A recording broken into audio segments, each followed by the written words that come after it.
देश में बेरोजगारी है, महंगाई है, लेकिन आज 10 बजे 11 बजे रात तक बहस होगा वक्फ बोर्ड पर, जिसको देश के दो बड़े द्रोही नीतीश कुमार और चंद्रबाबू नायडू समर्थन दे रहे हैं।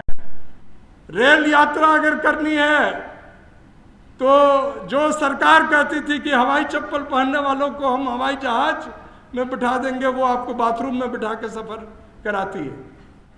ओबीसी शेर है, लेकिन वो शेर सोया हुआ है, और इस शेर को अगर उठा दिया जाए तो दोबारा जाके सो जाए। हमारे ही लोग इनकी पालकी ढो रहे हैं और हमारे बच्चे शिक्षा से महरूम हो रहे हैं। हमारे लोगों को दवाई नहीं है, उनकी मृत शरीर लाश पड़ी हुई थी, और जिन लोगों ने गोली मारी थी जो सवर्ण समाज के लोग थे, चुनौती दिया था कि कोई इनकी लाश को छूने आ जाएगा तो हम उसे भी यही हश्र करेंगे। जानते हैं कौन दो लोग सबसे पहले गए थे? ये इस सरकार का फैसला है और वो उसको बड़ी बखूबी, one thing is very important to be noted for this government, that they follow their agenda very meticulously.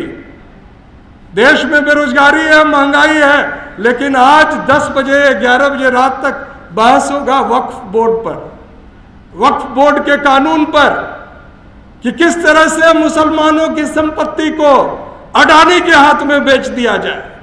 यह कानून बन रहा है जिसको देश के दो बड़े द्रोही नीतीश कुमार और चंद्रबाबू नायडू समर्थन दे रहे हैं।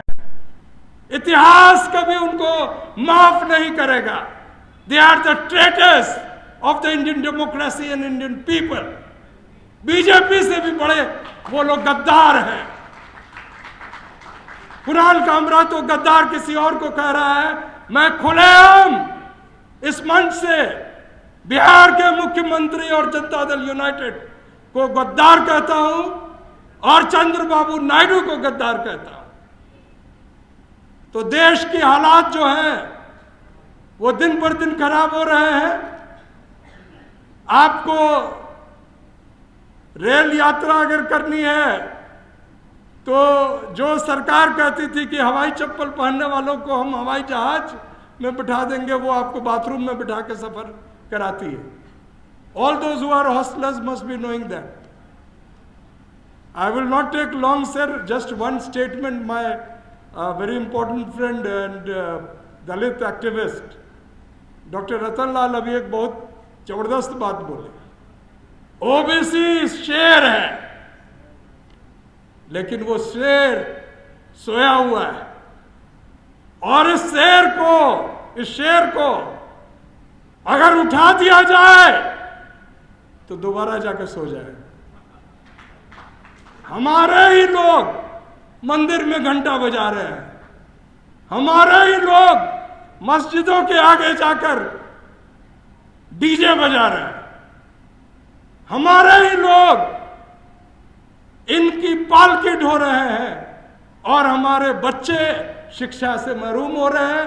हमारे लोगों को दवाई नहीं है, और हमारी जनता जो है बिना नौकरी के, बिना किसी रोजगार के सड़कों पे घूम रही है।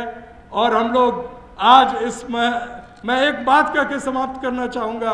पंकज जी ने बहुत महत्वपूर्ण बात कही थी कुर्था में बाबू जगदेव प्रसाद को लेकर कि उनको कुंदा मारा गया था। कुंदा ने गोली मार दी गई थी, उनकी मृत शरीर लाश पड़ी हुई थी, और जिन लोगों ने गोली मारी थी जो सवर्ण समाज के लोग थे, चुनौती दिया था कि कोई इनकी लाश को छूने आ जाएगा तो हम उसे भी यही हश्र करेंगे।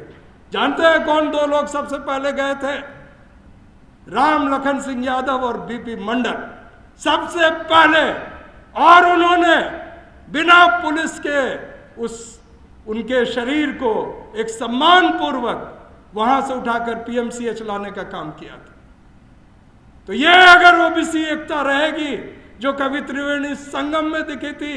और तमिलनाडु मैं तेलंगाना के लोगों से खास तौर से कहता हूँ, पूनम प्रभाकर जी भी श्रीनिवास गौड़ जी से खास तौर से अपील करता हूँ कि आपके यहाँ जो मुद्दिराज है, आपके यहाँ जो विश्वकर्मा है, आपके यहाँ जो यादव हैं, आपके यहाँ जितने ओबीसी से अगर इकट्ठे हो जाएंगे तो राज आप ही का रहेगा। You are the most important and most populous people in Telangana and Andhra Pradesh. You need to come together, you need to have a leader. इसी बात के साथ जय संविधान कह के मैं अपनी बात समाप्त करता हूँ। नेशनल दस्तक की आपसे गुजारिश है कि अगर इसको बचाना चाहते हैं तो नेशनल दस्तक को सब्सक्राइब करने के लिए रेड कलर के सब्सक्राइब बटन को दबाएं, फिर बेल आइकन की घंटी दबाएं। नेशनल दस्तक को बचाने के लिए बहुत जरूरी है कि हर खबर को शेयर करें, लाइक करें, कमेंट जरूर करें।